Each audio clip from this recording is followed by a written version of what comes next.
What's up, everybody? Happy Sunday. So, I wanted to take a moment to formally introduce myself as Shef Shaun and let you guys know my journey as a chef and how I got here.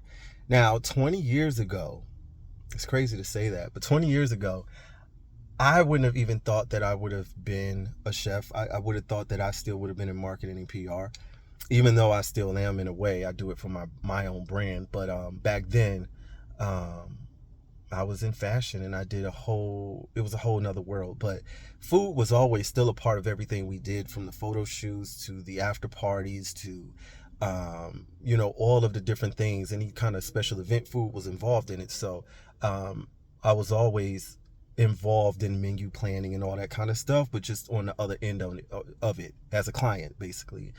And so I really want to share this journey with you guys because hopefully it either inspires people who want to get into culinary to do it, or inspires them to leave it to those who have the heart that want to do this, because you have to be a little bit crazy to work in the kitchen, because you have to be very creative and you have to be right-minded. You have to be logical as well, but you also have to think on your toes and be able to shift at any given moment.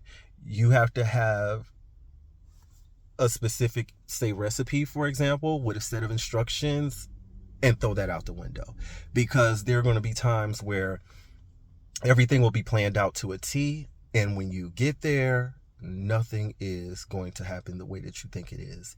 And so those that have went to culinary school, I've worked with some, if they had not cooked prior to that, I think they unfortunately find out the hard way if the restaurant business or catering or things like that is something that they're really built for. Because it's, again, anything that you go to school for, be it communications, like everybody has these bachelor's or master's in communications and things like that, and marketing or whatever. Yeah, you have a technical idea of what it is, but when you actually get there, it's not like that. I mean, even when I went and got my real estate license, everything that I learned on taking the exam to get my license had nothing to do with how I did it in real life. So I say all that to say, like, my journey has been very unique, but I think that it prepared me for everything that it is to be in a culinary environment and what it is to call yourself a chef. So, I started cooking when I was 6 years old. And, I was blessed to have both of my grandmothers. They were both different in the way that they cooked, but they were both similar too. I mean, I think cooking is an art, and so there are similarities across the board with all of what we do, but there are differences and nuances that kind of, to me, make it your signature. You know what I mean? Everybody's handwriting is different, so in that way you will have a different signature. Me and you can do the same recipe and it will come out different, just because we have a certain signature that we're going to put on it. We got a certain amount of love that we're going to put into the dish. We have a certain amount of patience and things like that are all going to determine the way that this thing will come out. And so, again, started cooking at 6 years old. I loved it. I had home ec in junior high and high school, thank God. And then, I went into marketing and PR. So I kind of took a break from it, but not really, because one of my cousins was in the entertainment industry, and so we entertained a lot, and so we cooked a lot, and we provided wonderful meals to tons of people. And people probably still remember food that I've made 10 to 20 years ago, just because that is the amount of passion that we put into it. And so, yeah, I've always been a cook. But fast forward to New York, maybe 5 years ago or so, I started, actually 10 years ago, I started with a company named Fourth Course. And Fourth Course Catering was the name of my company. And off and on, I was doing that company, but I didn't really get serious with it. So I would do it, and I would do all of the logistics and administrative things, but then, New York is so expensive and you have to have so many hustles.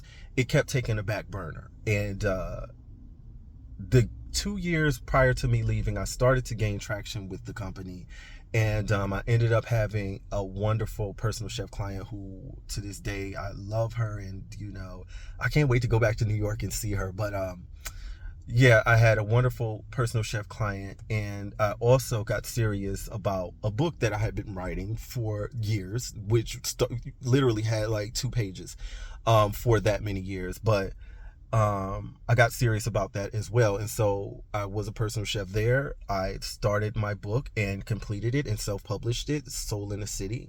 It is on Amazon. It's available there, and it is locally here in Charlotte at Park Row Books.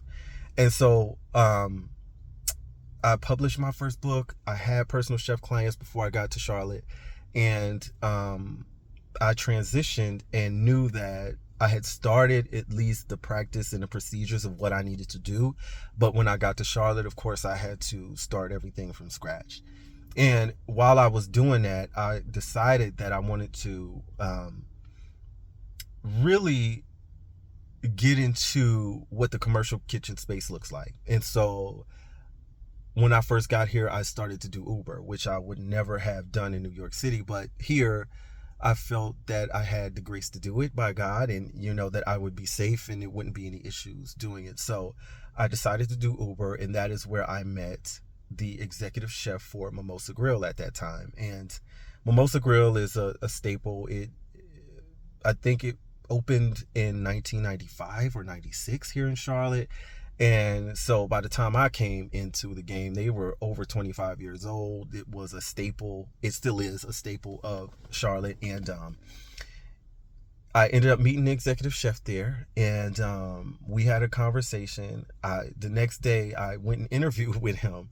Now, mind you, this is all because he was an Uber client, and the stars aligned. I had asked God to help me, change my direction. I wanted something else. I had been doing Uber for a few months, and I really wanted to start transitioning from that to my culinary career.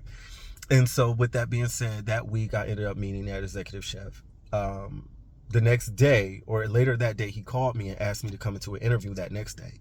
That interview is called staging, which is you come in and you practice cooking with them. Like they may give you some tasks to do, cut some things up, make a dish. They'll give you the recipe, go on the line and observe them, and then get your feet wet and see how you can handle service.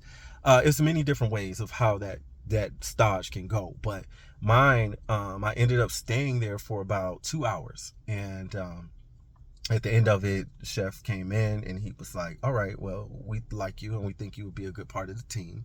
So what are you looking for? And I gave him a number, and they could not meet that number, but he was like, well, we'll promise that, we'll work on getting you that at some point, but you got to come in and prove yourself and blah, blah, blah. But that's nothing new to me. I come in and prove myself wherever I am. As long as I get a foot in the door, I'm good. I don't have to worry about, execution. That's all on me. But anyway, I did that for about 9 months. And in that time, I got to see how commercial kitchens work. I got to see the fast turnover rate. People you start with are not who you're going to end with. And I got to see even the executive level of chef change. And in came my new chef and friend, Kaylee Laird, and she came in with a whole wealth of knowledge and modern takes on dishes. And, she really inspired me so much to do a lot. And under her, I was able to advance to sous chef, and I was in management now. And so now I got to see the commercial kitchen space from the idea of what the line cooks do and what the sous chefs do.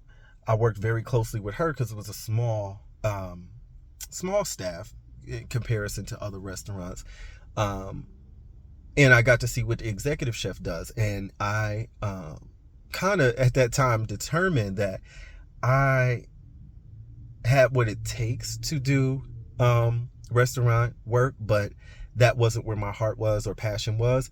And so I ended up wanting to, for a while, transition back into what I love, which is personal chef. And so after about another year of being there, I decided it was time for me to exit. Everything had lined up. My team was good. We had another incoming sous chef that could fill my shoes, I felt. And that was where I was able to say, all right, well, I am in a position where I can leave and go from there. And so now, as a personal chef, I love that a little bit more, a lot more actually. I love the idea of working with my clients, closely with them, on the menus that they want. A lot of times they may have dietary restrictions that they have, or they may have certain goals fitness wise, and the nutrition is a big part of that. And so it is much more hands-on, it is much more personable, it is much more intimate. And so I like that versus the restaurant. Some people love the restaurant, they love service, they love the rush that you get from the fast pace, let's go, let's hurry up, get 6 trouts out and 3 salmons and 2 scallops. I can do it, but it's not my favorite thing. But anyway, it did teach me a lot. And so for the example, this event I had yesterday, I really had to go back into my my roots of a restaurant cook, chef, sous chef, because it was everything being as much as I had planned, it still wasn't according to plan. Some people arrived sooner than I thought they were, and I had to hurry up and just be ready on the spot. And so again, it went back into that fast pace. All right, this is how we gonna go. This is what's going to go out first. This is what's going to go out 5 minutes after. This is what's going to go out then. And then from there, we can just continue to rotate and refill as needed. But had I not had that restaurant experience, I don't think I would have been able to navigate yesterday the way that I did. Also working with another prestigious culinary, but catering company for the last few months.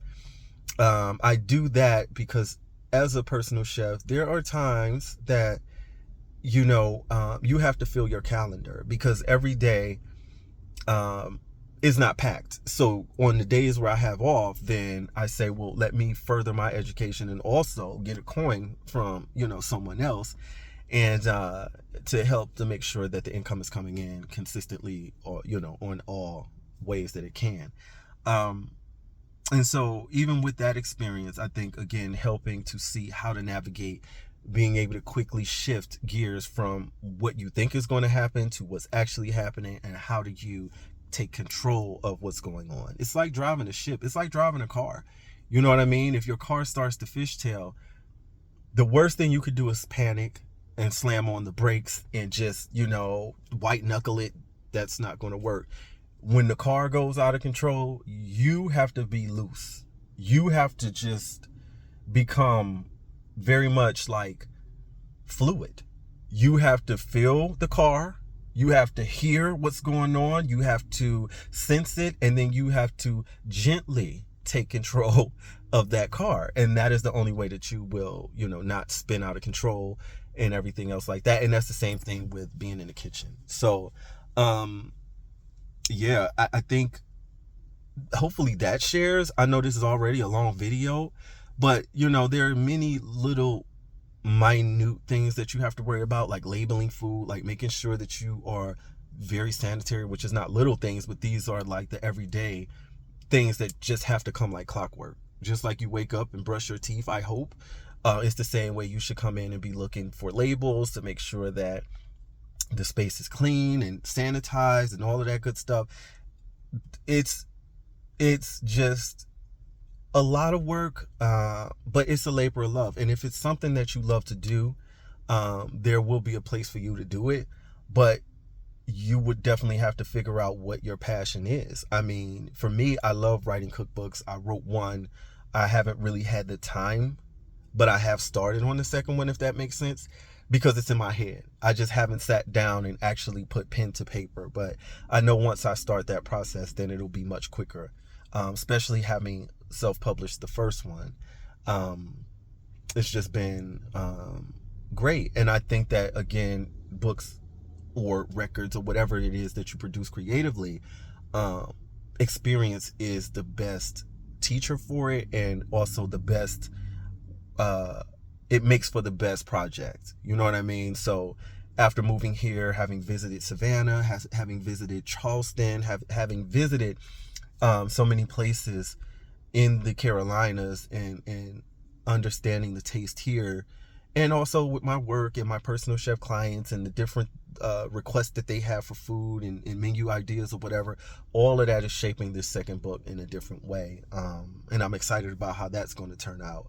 But I just wanted to kind of share who I am. Hopefully that answers some questions. I didn't have like bullet points to kind of keep myself on point or on task. So I don't know if I jumped around a little too much for people, but I'm sure either there's something that you could rewind to, or if there's questions, you could just ask in the video, in the comments or whatever, and I will be sure to try to answer it for you. But I'll definitely make more videos. But I kind of wanted to just definitely make a formal introduction of myself, because while people know me here on the ground floor, and you see Shef Shaun on Instagram, TikTok, Facebook, all these different things, I don't think people know the whole story of who I am.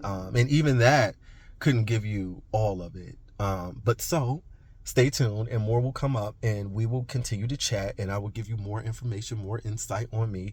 I'm definitely going to start working on putting videos out with a lot of the recipes that I work on, especially some of my fan favorites. And that way they can see them and recreate them, and you guys who are just coming to meet me will be able to do the same. Anyway, enjoy the rest of your day, and we will chop it up. We will talk later. Bye.